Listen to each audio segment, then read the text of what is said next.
Hello everyone, and welcome to Power Pages Tips. My name is Nicholas Hayduk, and this is tip number 264, Supported Browsers.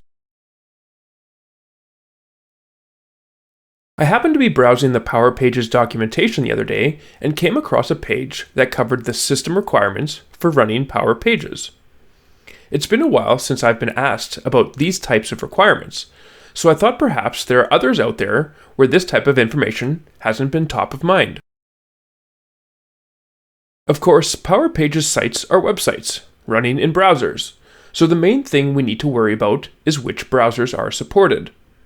The list includes the latest 3 major releases of Google Chrome, Microsoft Edge, and Mozilla Firefox, as well as Apple Safari versions 13 and later.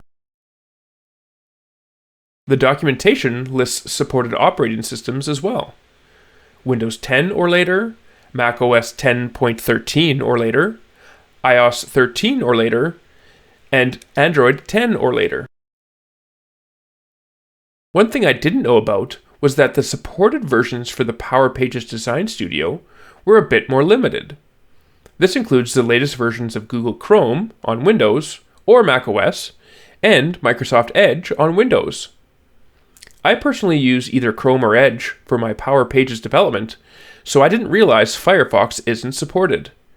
In fact, if you try to go to make.powerpages.microsoft.com using Firefox, you'll just get an unsupported message. For the site itself, does this mean that if your particular configuration isn't listed, that the site won't work? Of course not. If you're using a modern browser, there's a good chance that the site will work just fine. Just don't complain to Microsoft if it doesn't. Thanks for watching, and I hope you found the Power Pages tip number 264 on supported browsers useful.